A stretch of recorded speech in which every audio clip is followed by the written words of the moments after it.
आयुष मंत्रालय, भारत सरकार, वैद्य राजेश कोटेचा जी, आचार्य बालकृष्ण जी, सचिव आयुर्वेद विद्यापीठ श्री वैद्य देवेंद्र त्रिगुणा जी, मनोज नेसारी जी, आज के इस कार्यक्रम में उपस्थित सभी माननीय जनप्रतिनिधिगण, देश और प्रदेश के अलग अलग अंचलों से यहाँ पर उपस्थित आयुर्वेद के सभी हमारे विशेषज्ञगण और उपस्थित भाइयों बहनों, मैं देश के आदरणीय उपराष्ट्रपति जी का और उनकी धर्मपत्नी आदरणीय डॉक्टर सुदेव धनखड़ जी का अपने ऑफिशियल विजिट में प्रथम बार उत्तर प्रदेश आगमन पर उत्तर प्रदेश वासियों की ओर से हृदय से स्वागत करता है, अभिनंदन करता है।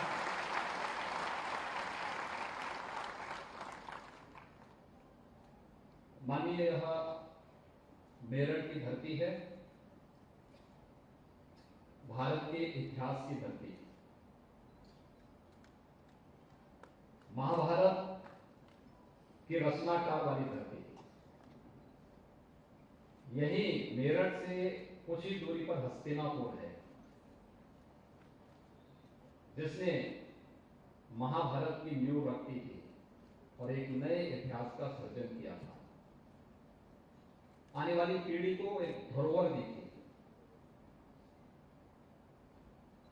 जिसने इस घोषणा भी की थी कि धर्म, अर्थ, काम और मोक्ष जो चार मानवीय पुरुषार्थ हैं, इनसे संबंधित जो कुछ भी है वह इस ग्रंथ में है, जो इसमें नहीं वह अन्यत्र कहीं नहीं है, और उद्घोष करने वाली धरती है। देश की आजादी के प्रथम स्वतंत्र समर का उद्घोष करने वाली क्रांति धरा है। तो यहाँ के अन्नदाता किसानों के पुरुषार्थ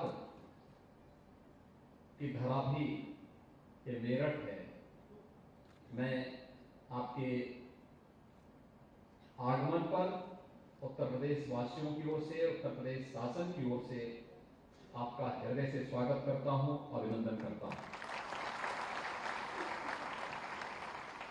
मान्यवर, हमारे लिए यह अत्यंत आह्लादित करने वाला क्षण है जब इस आयुर्वेद महापर्व को आपका आशीर्वाद प्राप्त हो रहा है।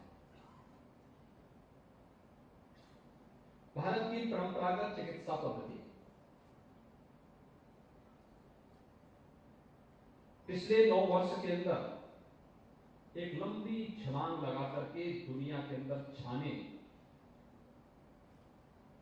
की स्थिति में है, और सचमुच इसका श्रेय अगर किसी को दिया जा सकता है तो इस देश के यशस्वी प्रधानमंत्री आदरणीय श्री नरेंद्र मोदी जी को दिया जा सकता है,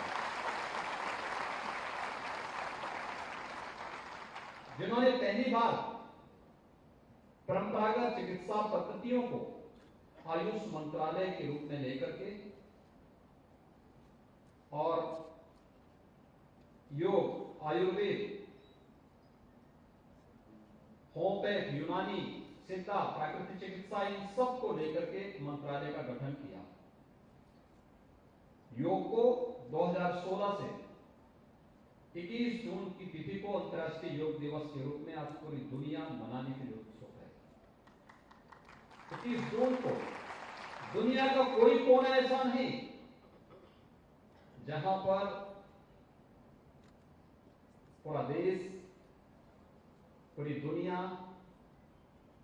कोई प्रांत, कोई जनपद, कोई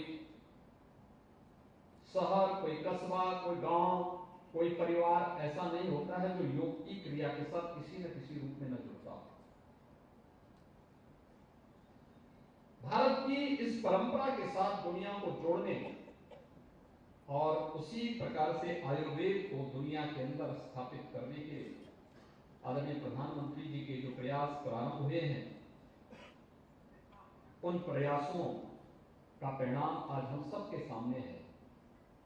इतनी बड़ी संख्या में आयुर्वेद के विशेषज्ञ एक साथ एक मंच पर आकर के आपका मार्गदर्शन और आशीर्वाद प्राप्त करें, ये हम सब के लिए आह्लादित करने वाला क्षण है।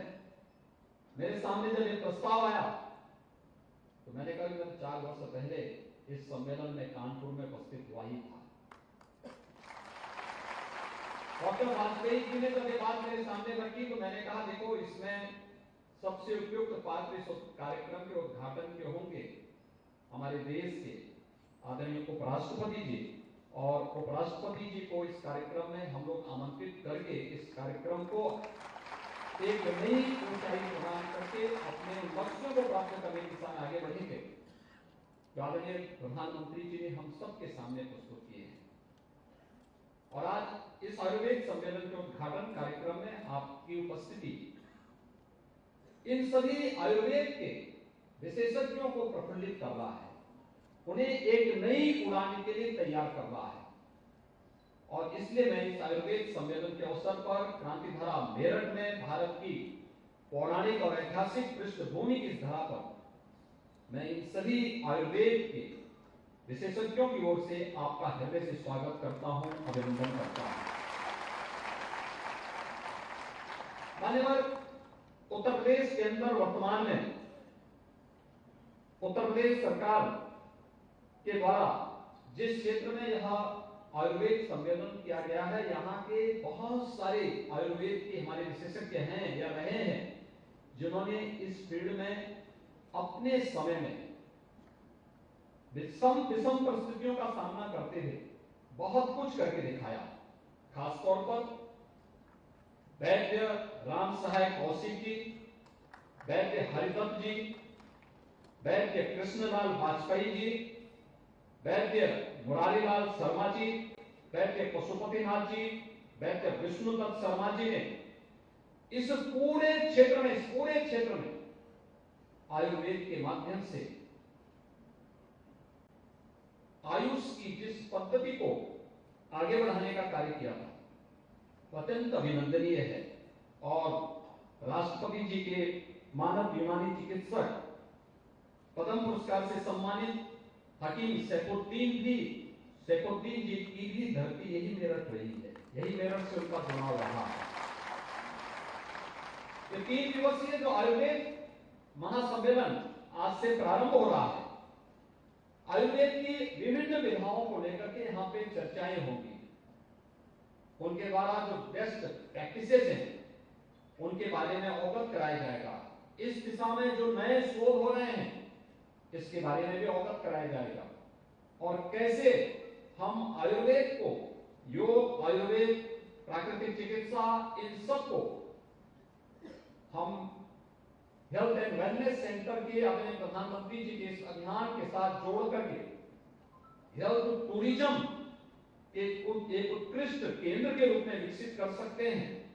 इन सभी मुद्दों को लेकर के अगले 3 दिनों तक यह महासम्मेलन यहाँ पर होने जा रहा है। इस सम्मेलन के माध्यम से आज मैं अवगत कराना चाहता हूं कि आदरणीय प्रधानमंत्री जी ने 9 वर्ष पहले आयुष मंत्रालय के गठन के साथ जिस भारत की परंपरागत चिकित्सा पद्धतियों को प्रोत्साहित करने के लिए कार्यक्रम आगे बढ़ाए थे, आज उसी का परिणाम है कि उत्तर प्रदेश के अंदर हमारे पास 3,959 आयुष चिकित्सालय संचालित हैं, जिनमें आयुर्वेद के 2,110, होम्योपैथ के 1,584, यूनानी के 254 चिकित्सालय हैं तथा 50 बेड के 11 एकीकृत आयुष चिकित्सालयों के माध्यम से भी प्रदेश के अलग अलग क्षेत्रों में हम संपूर्ण आरोग्यता के लक्ष्य को प्राप्त करने की दिशा में कार्य कर रहे हैं। 105 आयुष महाविद्यालय उत्तर प्रदेश के अंदर वर्तमान में कार्यरत हैं, जिनमें 79 महाविद्यालय आयुर्वेद के, 15 यूनानी के और 11 होम्योपैथी के भी महाविद्यालय वर्तमान में उत्तर प्रदेश के अंदर कार्यरत हैं। और उत्तर प्रदेश आज अपना पहला आयुष विश्वविद्यालय का संचालन भी प्रारंभ कर चुका है, जिससे इस सत्र में उस विश्वविद्यालय में अपने कार्य को आगे बढ़ाया है। वहां के कुलपति प्रोफेसर ए.के. सिंह जी भी आज इस कार्यक्रम में यहाँ पर उपस्थित रहे हैं। मुझे बताते हुए प्रसन्नता है कि प्रदेश लगातार अपनी परंपरागत इन चिकित्सा पद्धतियों को प्रोत्साहित करने के लिए पूरी प्रतिबद्धता के साथ कार्य कर रही है। मेरा आप सबसे अपील होगा, हमें स्वयं भी अपने आप पर गौरव की अनुभूति करनी चाहिए। लेकिन जब तक आप स्वयं भी इसके बारे में इसका एहसास नहीं कराएंगे, आपकी गौरव की अनुभूति कोई दूसरा करा पाएगा, इसमें कठिन होता है। और खासतौर पर मैंने एक बार अभी 2 वर्ष पहले मैंने एक बार 100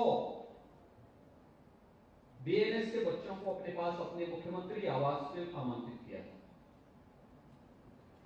उनसे मैं सामान्य बातचीत कर रहा था। मैंने उनका परिचय दिया। मैंने उनसे पूछा कि आखिर आयुर्वेद में ही आप क्यों प्रवेश लिए? आप चिकित्सक बनना चाहते रहे होंगे तो हो सकता है और भी विधाएं थी, एलोपैथ में आप जा सकते थे, और भी बहुत सारी चीजें हैं। मैं देख करके आश्चर्यचकित था।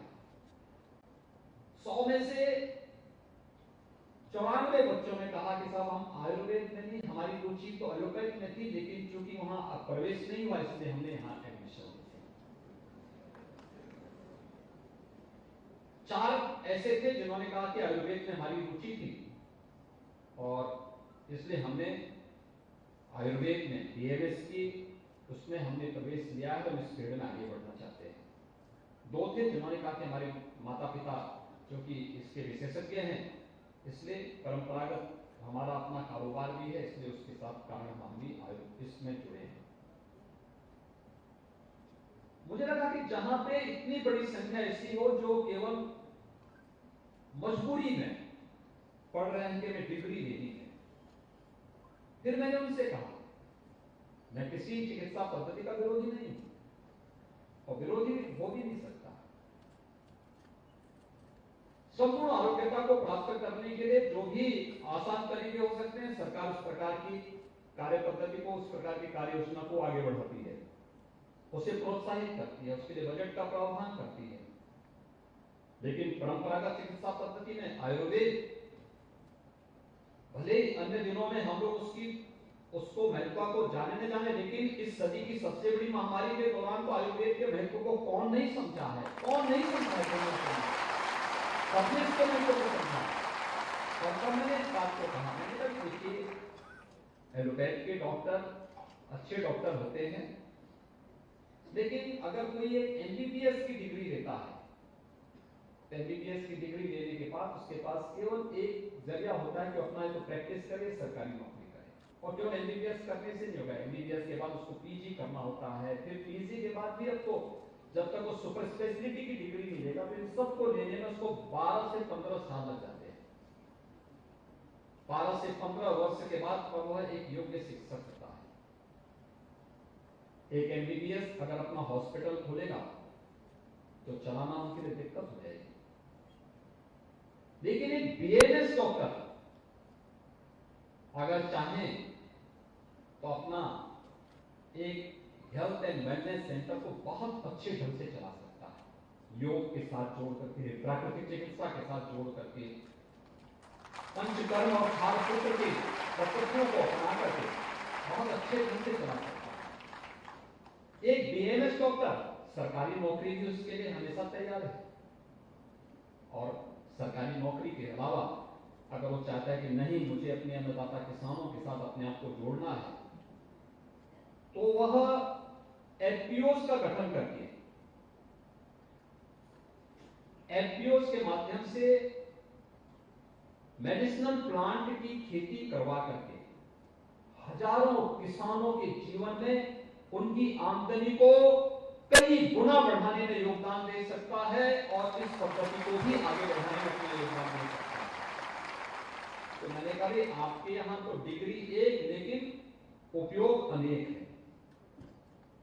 जहां डिग्री एक और काम भी एक ही है, वह ज्यादा महत्व है या डिग्री एक और काम अनेक? तो मैंने कहा ये तो आपके लिए इतने अवसर हैं इस अवसर के बाद भी हम गौरव की अनुभूति नहीं कर पा रहे तो कोई दूसरा नहीं करवाएगा हमें। और मेरी आप सबसे अपील होगी, उत्तर प्रदेश तो आयुर्वेद की धरती है, भगवान धन्वंतरी की धरती है। आयुर्वेद के जनक इसी धरती में पैदा हुए। उन्होंने देवताओं का भी उपचार किया था, राक्षसों का भी उपचार किया था, सबको आयुष का वरदान दिया था। आज हम इस पद्धति को और तेजी के साथ आगे बढ़ सकते हैं। और जब डबल इंजन आपके साथ जुड़ जाता है तो फिर आपको तो फिर घबराने की आवश्यकता ही नहीं, तेजी के साथ अपनी उड़ान को आगे बढ़ाने की आवश्यकता है।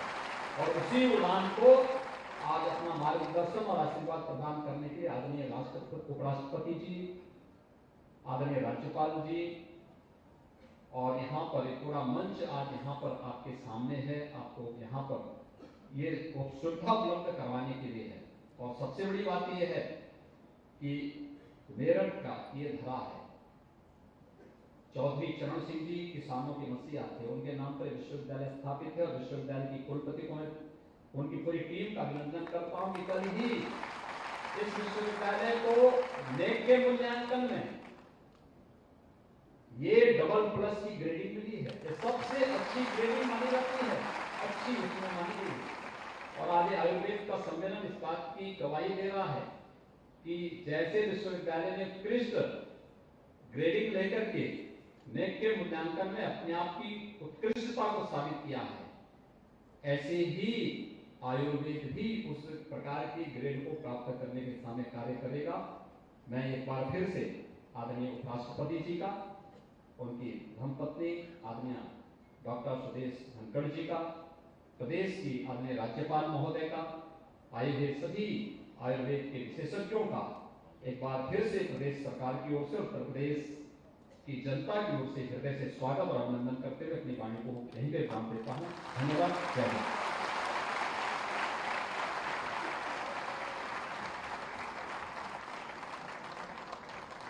आप सभी स्वयं आयुर्वेद के प्रबल समर्थक व संवर्धन में सतत प्रयत्नशील हैं, प्रत्येक सांस्कृतिक विधा के अनुशंसक हैं। आपके प्रेरक उद्बोधन हेतु सादर धन्यवाद माननीय। राष्ट्रवाद की अलख जगाते हैं हम, क्योंकि देश को सर्वोपरि रखते हैं हम। जन